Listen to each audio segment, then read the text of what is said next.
Report करके तुरंत कार्रवाई करो। हम गलत है तो हम पे करो, ये गलत है तो इन पे करो, कर्मचारी गलत है तो उन पे करो कार्रवाई। यहाँ ऐसा थोड़ी है कि हम जांच करके 4-4 महीने तक तुम्हारा पीछे दौड़ते रहेंगे। 15 दिन में 10 चक्कर तो फोन करा तब जाके तुम यहाँ जांच करने के लिए आए। वो भी परवारू आ गए थे। ऐसा होता है क्या? जांच करने के लिए हमारे को नोटिस नहीं दिया था और कल आ गए थे जांच करने के लिए।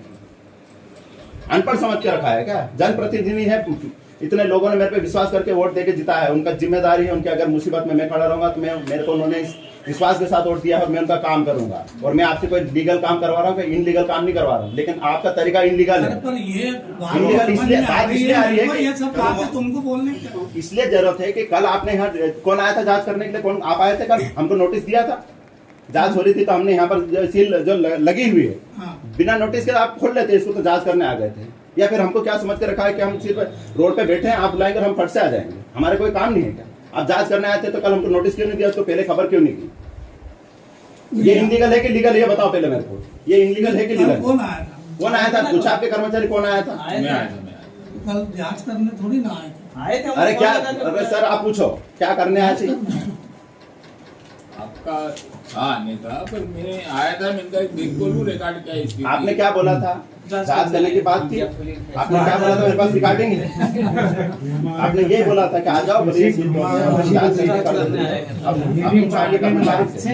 इनलीगल है कि लीगल है? ऐसी बात कर रहे हो सर? यहाँ पढ़े लिखे लोगों बैठे, थोड़ा सा आप जरा बात करें, उस हिसाब से बात करो। नहीं, कलेक्टर साहब ने भेजा था, तो कलेक्टर साहब ने भेजा है।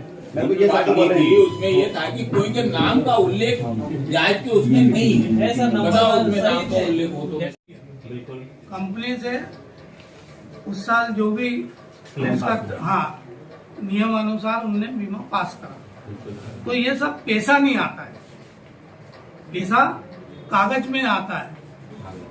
जैसे बीमा पास हुआ तो आपके एरिया के ये इतने लोगों का बीमा 28,43,021 रुपए 26 पैसे, ये उस साल का आपका क्लेम बना है ना। और पूरी ब्रांच का जो क्लेम बना है आपकी जो आइए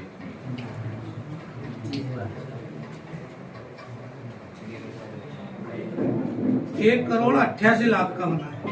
उसमें पूरी ब्रांच आ गई आपकी। कितनी समितियां? 4 सोसाइटी। तो मैं धनोरा में थी। 3 समितियों 4 का। अरे इसमें 3 एक का नहीं आया, या बाद में आया। एक समिति का नहीं आया, 3 का आया था बाद में।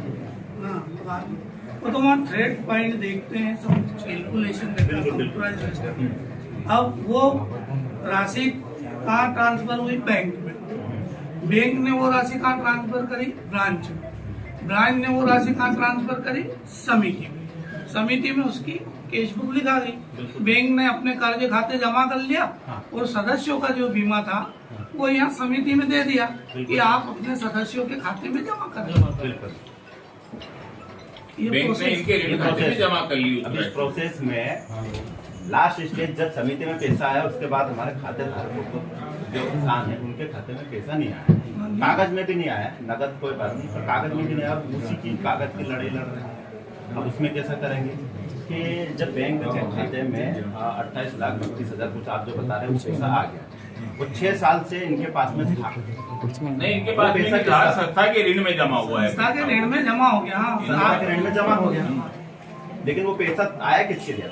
संस्था के लिए आया था या किसानों के लिए आया? किसानों के लिए। तो फिर वो हमको क्यों नहीं मिला 6 साल से? तो उसी की तो जांच कर रहे हो। वही जो अब जो बात उठ रही है, तो ये जो वापस जो खाते में जब 28 लाख रुपए 6 साल 7 साल से था, तो वो किसी ने देखा ही नहीं। जो ऑडिट करने वाले आते हर साल आकर देखना था ये पैसे काहे के पड़े।